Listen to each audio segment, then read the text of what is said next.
You're listening to What She Said on Canada Talks.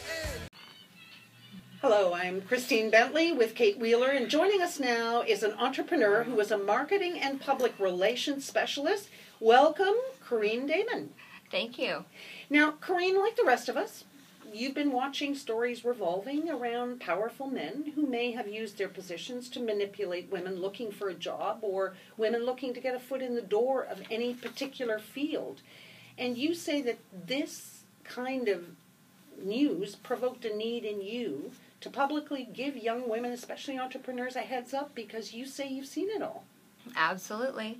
I've worked in different fields throughout my career. 10 years on my own as an entrepreneur, but I've seen women do some pretty silly things just to get ahead in business, and I've seen men use women and try to push that button, that go button to get them to act out in ways that they probably wouldn't normally do. Well, give us an example of some of the silly things that you've seen women do. What do you mean? Well, when in my pharmaceutical days, for example, sales reps, their job is to get scripts, physicians to write scripts, and we take the physicians on conferences and to these exotic locations.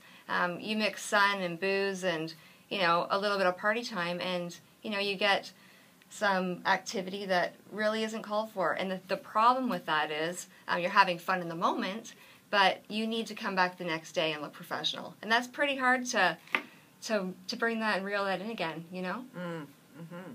So your client then is sort of, that night, on the night before, looking at you as a confidant, an ally, something like that. But then can you ever restore that professional relationship?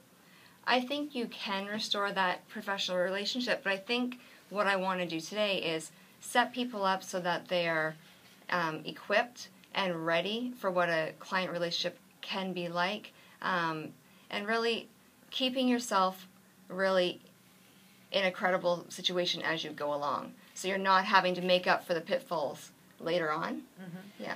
So you're saying basically that maintaining good client relationships is a fine line. So on the one hand, you have a young businesswoman, mm-hmm. an entrepreneur, who is trying to get the business. Right. And on the other hand, you want to make sure that she does not make mistakes that then, in the end, will hurt her. That's right. So really keeping in mind why you're there in the first place. You're brought on board to do a specific job. You're not there to be a confidant, be an ally, be a friend. You can be social, you can be upbeat, and you can, have your personality come forward, but you're there to do a job. When your client starts to stray from that, that's where we get into trouble. You start to wait. It's really a time waster if you think about it. If you're hanging around a client just to be a sidekick and really taking the focus off your job, you're wasting your own time. You can't make money that way. You need to be out there finding, more business instead of, hanging around the office when you really don't need to be. So let's go through some of these points. Mm-hmm. You say it's a dance to ensure that your client feels that they are your number one priority without going over that fine line. That's right. Okay. So explain that. Yeah.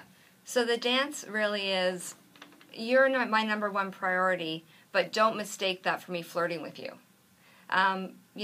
You have my attention, but don't mistake that for us getting too friendly. And that's what, young women especially will find when they're starting in the business is maybe your client just likes your company.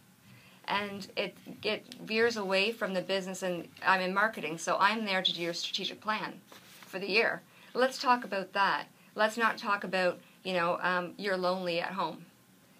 So being a confidant, mm-hmm. you want to be trusted for the business, but you don't want to be that confidant on his arm. So how would you stop somebody saying that? I mean, Right. What's a polite way to manage that conversation, pulling back? I think it's good to to let him know that you did hear what he had to say, and then redirect the conversation. Humor is a great tool, and I'm sure we all use it, but don't use humor too much where you're using the humor to feed into that. I guess I would say, to kind of, you don't want to make a joke and then it leads into more conversation about it. You want to use humor lightly and say, oh, well, we all have our problems at home, and sort of joke it off and say, but what we're going to do today is I really want to get to this, these meeting minutes, because this is what's important for the company to move forward. So it's really a matter of steering away when you feel the red flags. Absolutely. But doing it in a nice way so the person isn't offended. But what would be give us a list of some of the red flags, the most obvious ones. One of the red flags that comes up time and time is, let's go for lunch. Okay, we'll go for lunch.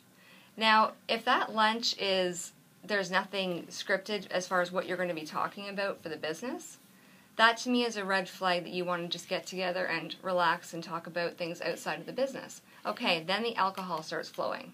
Yeah, my husband has wine. a rule. He never, ever drinks lunch, and he's a 6'2" big guy.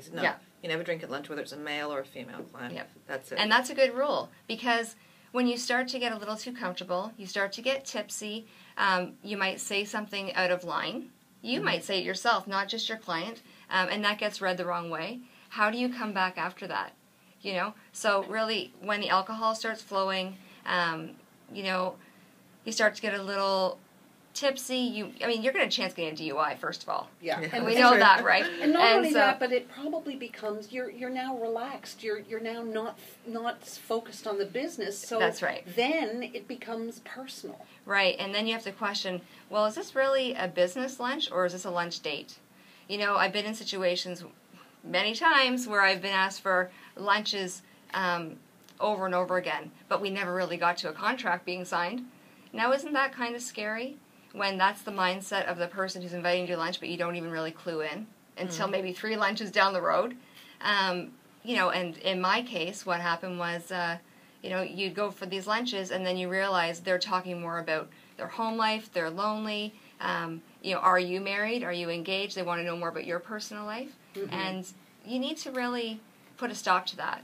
So what would you suggest that a young businesswoman should do then in that situation? She should say, absolutely, love to have lunch. Now, you know what? Are you going to send me the agenda, or will I? Or how should she do it in a nice, professional way without alienating a client that she's fought really hard to get into negotiations with, right? So I think exactly what you just said is being ready and prepared and saying, you know what, I really want to make sure that I'm prepared for a lunch.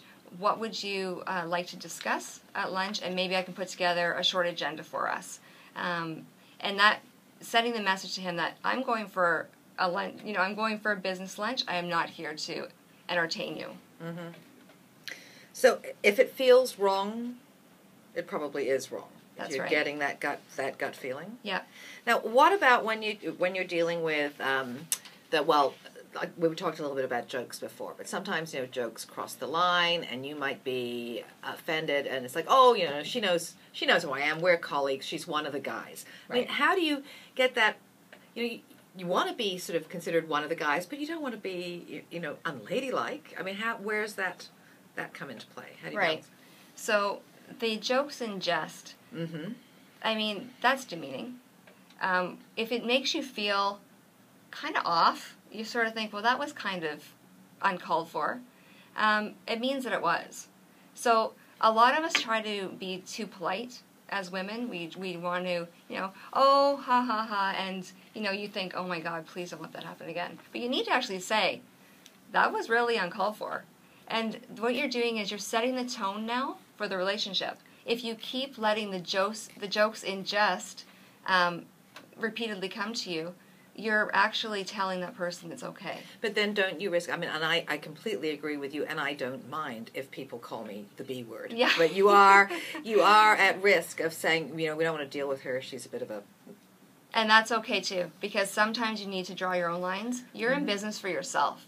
You're making money for yourself, for your family, you have your own responsibilities. If you are continually uncomfortable in a situation, it means that you need to leave that situation. Right. Or you need to redirect it and make it a situation you can be in. And if that's not possible at that point, then maybe you do need to leave. I do firmly believe that if you set up the ground rules in the beginning, you're going to be on the right road. It's going to be very unlikely that your client will cross that line, because they'll know Corrine's here for business, and we're going to get this done. And they know that the productivity that you bring to the table is worth it.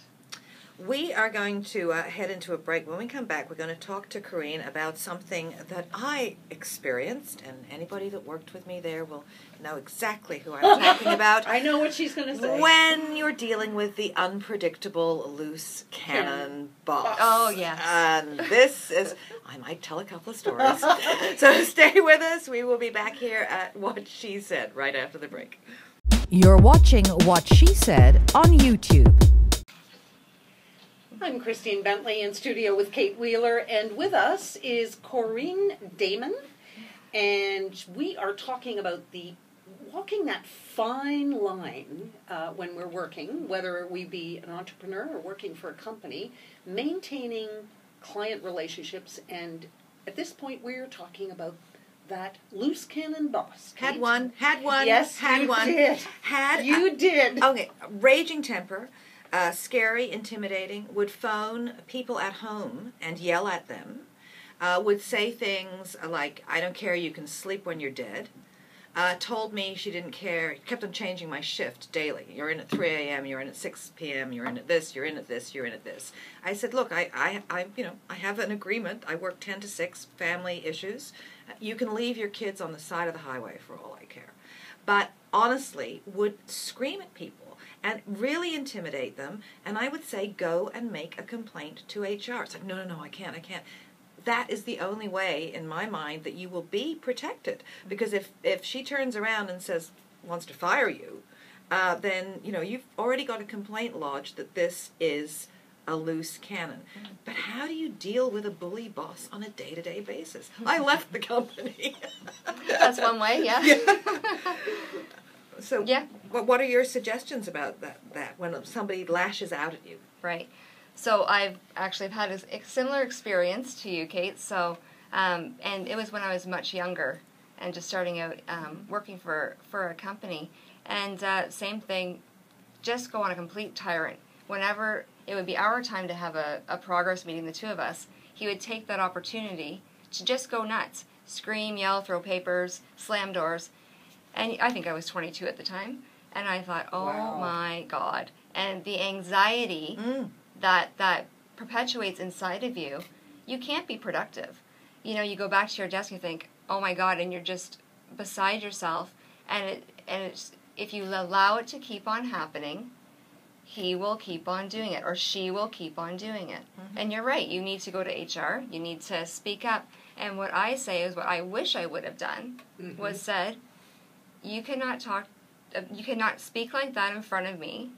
Call me back when you're ready to have a conversation. That's what I just should have said. And anyone who is mature enough would probably say that. But because I was so young and so meek and intimidated and thought, oh my God, my job's on the line if I speak up, I didn't do it. And that created a couple of years of anxiety. Absolutely. And it's not just anxiety at work. I mean, this spilled over into my home life. Absolutely. I swear, my husband and my children said, if we hear her name one more time, we're going to shoot you. Oh, talk about taking it home with you, right? Yeah. You can't not. Yeah. I mean, and it's that fear of losing your job, especially in this, current, media world. But it's, and I think that's why people don't want to go to HR. Right. They're afraid that it will go back to the boss. But I don't understand why people don't see it as a form of protection for them. Right. And if you're not comfortable with going to HR, fine. Speak up for yourself. What at least that will do is set the tone. They have to respect you after that. And I didn't clue into that when I was young. Had I spoken up, he probably would have had more respect for me than he did, because he just saw me as a meek little girl. You're a pushover. Right? Yeah. Which I was.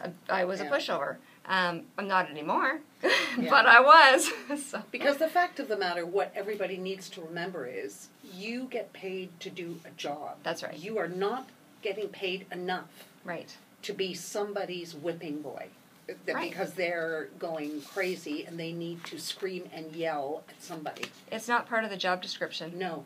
And why you take that on, why women take that on, and maybe some men, but why you take that on, I don't know. I think it's just that fear of losing what you were able to create for yourself. You have this job, you think, oh my God, you hold it so tight. And would you say, Corrine, that by standing up right the first time, right at the beginning of your career, it then emboldens you, gives you the confidence, and maybe also builds a reputation that she is professional, but she's no nonsense. I mean, Absolutely. that people then start to understand that you're more than happy to go over the line, do some extra work or whatever, or accommodate, but you expect to be respected. Right. And what that also does is it carries over into the other parts of your job. I'm in marketing, I'm in public relations, so I have contacts outside of, a central business hub. I go and speak to people. People take me seriously, and I get a lot done. So, and I think that's because I'm able to speak up. I'm very professional. I try to be at all times. I've got a good sense of humor, and I can, joke and laugh. But when it's time for business, I really do keep moving forward and keep your eye on the ball. Yeah. And I think that's really good for any woman in business to just always keep that in the back of your mind. Let's talk about the office party. Yes, I was just going to say, because, just to set this up, people think that when they're in sales, when they're working for themselves, and we're all selling something. Yes. That, you want to have some sort of not a personal relationship, but you want to be social a little bit. Absolutely. You want the people to like you personally, so that you think maybe they'll buy more of whatever you're selling. Yeah. But again, fine line. Let's get to the office party. Well, the office party. So you're being an entrepreneur. You're invited to the office party as an extension of your role because you are part of the team, but you're not there on a daily basis. So my suggestion is, do not get carried away at the office party. You mean I can't dance on the desk?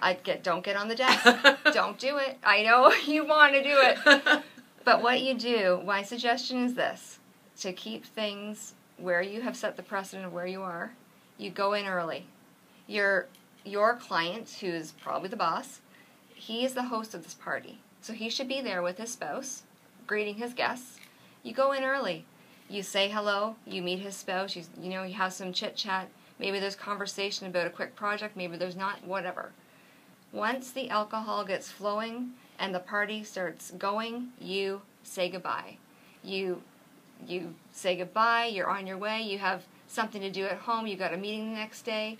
You have some paperwork to do. Whatever your excuse is going to be, you go. What this does is you're going to leave on a high note. You're not going to drink too much. You're not going to get silly. You're not going to say something you're going to regret. And you're not going to have to, come crawling back the next day because you let, your hair down. See, Christine, I dragged you away from the Christmas party just in time. Yes, you did. Yes, because I'm always dancing on the table. But seriously though, it's his party, it's her party. It's it's their time to have a great time. This is not your spotlight. And this is not, you have to remember that even though you're going to this party, it looks like a party, it feels like a party, but this is not a social event for you. This is a work event. That's right. You're not with your friends. No, these aren't friends, these are business associates. Exactly. Very, very wise advice. Yes. So, I think alcohol runs right through your whole theme here. It really does, because it's so available. It's a social, it's become so social to have a few glasses of wine or whatever your drink of choice is, and we all do feel a little bit more relaxed once we've had a drink, and that can work against you. And I just feel like if you're an entrepreneur in your setting with your clients, just stay on your game. Another thing you can do. My husband is very sneaky when he does this. If he wants to make sure that he's picking up the bill, he gets there early and he gives his credit card to the maitre d' or the waiter. But he also suggests that if my guest wants wine, that's fine. I'm just drinking soda. I'm just drinking, I don't care what you put in my glass, no alcohol. And he sets that up beforehand. Is that a plan? That's a plan. And I've done that myself at these liquid lunches. It's an easy way to stray from business. So I will get there beforehand and say, okay, to the waiter, I'm going to order a vodka and cranberry, but just give me cranberry on ice. Because some people are uncomfortable drinking alone. Right. They insist you drink with them, but you don't really want to. but how do you say no? So that's one sneaky little way you can, keep your composure throughout the lunch and get home safely. Now, one more thing. Many times there are conventions where you're on a sales meeting and it's out of town. Yeah. And you're all staying in a hotel. And that, to me, would be just one big red flag after another. Like the conference, the fun in the sun. So how do you manage your day that way? Let's say you have meetings in the morning and night. Do you refuse to eat lunch with them? You refuse to have dinner with them? I mean, how would you manage that? Right. So I think I would refuse to have lunch. I wouldn't refuse to have dinner, but I would definitely keep my social time with them short. Enjoy the evening to a point, and then get back to your room. When you're on a conference, you need to be up early. Right. You're back in the classroom at 9 o'clock. In my case, I was putting on the conferences, so I would oversee the physicians and the sales reps and everything, and put all the activities in place. So I was certainly working the whole time, but I was invited to sit down for drinks and this and that. But really, the go-to is I have to get prepared for the morning. Right. And that's how you kind of keep it clean. Right. Let them party. Yeah. So basically the takeaways are, remember, they are not your friends. Yes, that's right. If you're not comfortable, shut it down. Whatever it is. Shut it down. Your credibility is everything in this game called business. So it's how you're going to present yourself and how you're going to, continue your own reputation. Because once that gets, a little mucky, it's very hard to get back. And people do talk. I mean, I'm from a very small town. And you'd be surprised. I wouldn't even think that people would know half the people and the stories, but they do. And it does give you, a little heads up like, wow, I'm so glad I wasn't part of that. Mm-hmm. But you find yourself, sometimes wrapped up in different situations. You got to know how to get out. Absolutely. I have a bit of a reputation as I can't say the S word, disturber. But you know what? That's because I only spoke up for myself. Yeah. It's like, no, I'm going to protect people that I think need protecting. Yeah. And I'm going to speak my mind about what I think is inappropriate. Right. And if that's about what people call me, then that's what people call me. But I'm not going to let people walk all over me. You'd be surprised how many men actually do pick up on the ladies who are not acting professionally, and they will speak out about it to people like myself.